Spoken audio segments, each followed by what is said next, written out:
আমরা একটু আমাদের সহকর্মীদের সঙ্গে একটু যোগ দেব। আরেফিন শাকিল এবং সাইফুদ্দিন রবিন দুজনেই রয়েছেন সেখানে। তাদের কাছ থেকে বাকি যে কার্যক্রম আছে সেই খবরাখবর জানবো। শাকিল, নিশ্চয়ই আমাদেরকে শুনতে পাচ্ছেন।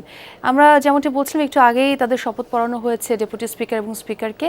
বাকি যে কার্যক্রমগুলো রয়েছে তথ্য রাখছেন আপনি, জানাবেন আমাদের।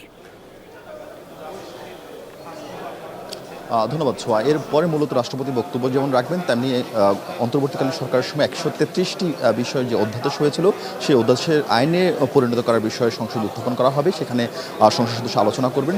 তার মধ্যে বেশ কিছু অধ্যাদেশ সেগুলো যেগুলো পাশ হওয়ার কথা সেগুলো পাশ হবে। কিছু কিছু অধ্যাদেশ রয়েছে যেগুলো এরই মধ্যে তার যেই কারণে মূলত অধ্যাদেশ করা হয়েছিল সেগুলো কার্যক্রম শেষ হয়েছে, ফলে সেগুলো অটোমেটিক্যালি আসলে বাতিল হয়ে যাবে। বাকি কিছু বিষয় সংশোধন হওয়ার কথা রয়েছে এবং সার্বিক বিষয়বস্তু নিয়ে আমরা আমাদের সহকর্মী সাইফুদ্দিন রবিনের সাথে আরেকবার যুক্ত হতে চাই। রবিন, আপনি যদি ভেতরে ছিলেন, স্পিকার এবং ডেপুটি স্পিকারের যে নির্বাচন হয়েছে সেই নির্বাচনের একটা কি প্রক্রিয়া হলো, কেমন দেখলেন, একটু শপথ হলো, সার্বিক বিষয়টা যদি আপনাকে জানান। এর পরবর্তীতে কী কার্যসূচি রয়েছে সংসদের? আরিফিন, এর আগেই যেমনটি বলছিলাম যে একটা দারুণ স্বতঃস্ফূর্ত সংসদ দেখা গেল ত্রয়োদশ জাতীয় সংসদের প্রথম অধিবেশনের প্রথম দিনে। অন্তত বিরোধী দল, সংসদীয় দল যারা সরকারি দলীয়, তারা প্রত্যেকেই বেশ আন্তরিকতার সঙ্গে অধিবেশন কক্ষে রয়েছেন এবং সেই সঙ্গে প্রধান উপদেষ্টা রয়েছেন, প্রধান নির্বাচন কমিশনার রয়েছেন, তিন বাহিনী প্রধান, তাদের সকলের উপস্থিতিতে এই অধিবেশন শুরু হয় প্রধানমন্ত্রী তারেক রহমানের বক্তব্যের মধ্য দিয়ে, যিনি সংসদীয় দলের নেতা। এবং যেহেতু স্পিকার ডেপুটি স্পিকার নেই, তাদের অনুপস্থিতিতে সভাপতি দায়িত্ব দিতে হবে একজনকে। তখন একটি মাত্র নাম প্রস্তাব করা হয় ডক্টর খন্দকার মোশাররফ হোসেনের, যিনি বিএনপির জ্যেষ্ঠ নেতা এবং 5 বারের অভিজ্ঞ সংসদ সদস্যও বটে। সে সময় অন্যান্য সরকার দলীয় সংসদ সদস্যরা কিন্তু প্রস্তাব সমর্থন করেছে, কিন্তু বিপরীতে জামায়াতে ইসলামীর নেতৃত্বাধীন যে বিরোধী দলীয় জোট, তারাও বেশ পোডিয়ামে দাঁড়িয়ে তারা সমর্থন দিয়েছে এবং তারা আহ্বান জানিয়েছে বা বলেছে যে আমাদেরকে আগে জানালে হয়তো আমরা সেটাকে আরও গ্লোরিয়াস করতে পারতাম।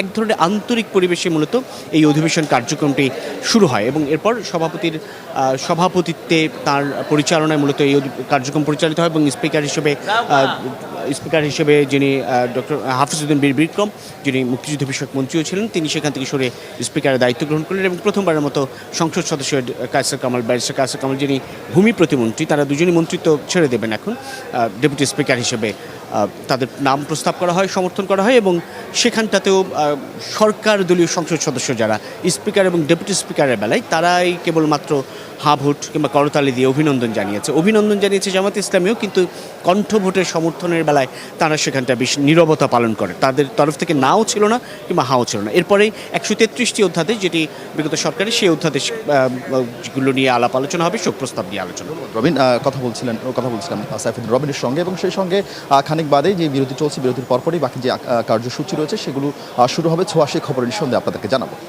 ছোঁয়া এবং রবিন, দুইজনকে অনেক ধন্যবাদ।